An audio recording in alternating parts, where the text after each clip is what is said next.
I work as a house person at a hotel. It's a mix of maintenance and housekeeping. My job is to mostly help the front desk, which mainly involves me fixing guests' appliances and bringing them supplies. Another one of my jobs is to keep our pool clean and stashed with towels, which is relevant to the story I'm about to share. This took place in summer of 2023. My boss hired a new front desk worker, which for privacy reasons, I'll call her Brianna. She was working the night shifts, so I had a schedule change to help her on nights. It was a Wednesday night, so for our hotel, means it was a dead night, basically no check-ins. Me and Brianna mostly just chatted for the night while we did our stuff, which led to me going to our pool. For a guest here, if you wanted to go swimming, you had to fill out a form which basically gives you all the rules, and you'll be handed a pool key. Our managers gave us employees master keys that can get you into basically anything in the hotel. I clicked the key onto the lock and the pool door unlocked, allowing me to head in. The pool has a storage room which we stash towels and also other stuff like chlorine and whatnot. I opened the storage room and grabbed towels, since I saw there was little to none on the rack. As I was bending down to grab one more towel, I heard something hit the water. I actually jumped because it startled the hell out of me, and it caused me to drop the towels. I rushed out back to the pool area and saw one of our lifesavers floating on top of the water.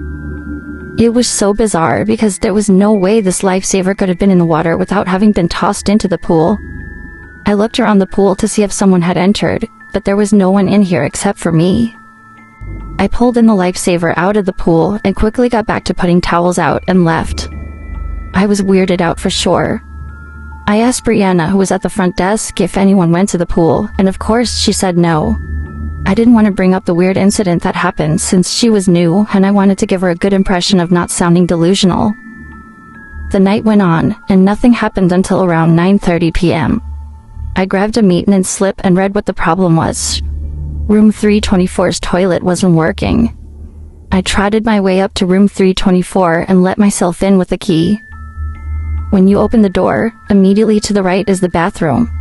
If you walk straight past the bathroom, you'll find 2 beds on the right side of the room. I headed right towards the toilet and lifted the lid up to fix it. There was no one in the room since Brianna told me the guest wasn't arriving until Friday. While I was adjusting the valves and flapper inside of the toilet to see what wasn't working, I felt the temperature all of a sudden drop.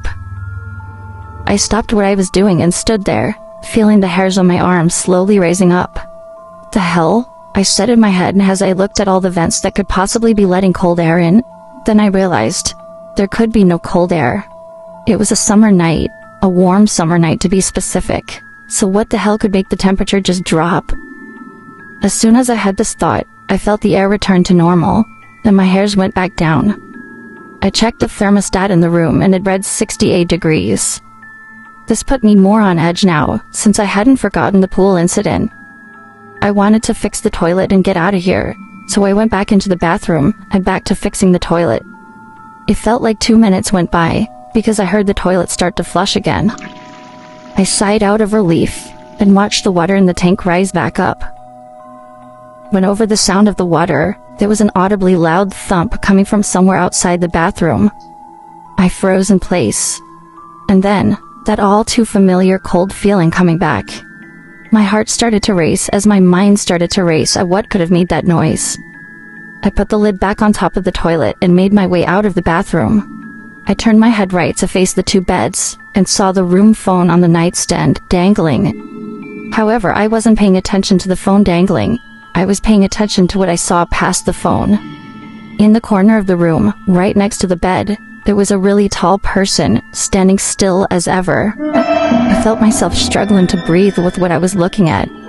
I was frozen stiff in the doorway of the bathroom. I couldn't see any features on this person. It was just this completely black figure in the dim room, like a character outline when you unlock them in a fighting game. It stood so still I couldn't hear any noise emit from it. Then, I swear to God, he, she, it, whatever, moved. I don't know which limb moved, but all I know is I saw this figure move. I practically bolted for the main door, flinging it open so fast I almost smacked myself in the face. I closed the door and rushed back down to the first floor where Brianna was at the front desk. I told her that I was punching out, and we said our farewells for the night. While driving home, I was wrapped in my head, trying to figure out what just happened to me. I connected the pool incident to the room incident. I had no idea what that thing was in my room. And yes, I say thing now because I realized that couldn't be any human I know, and how I couldn't read a single feature of it. It was enough for me to get out of there. I like to think my mind was just playing tricks on me, but I have no way of knowing for sure. Nothing weird like this has happened to me since, which I'm thankful for, because that was the scariest night of my life. Yeah.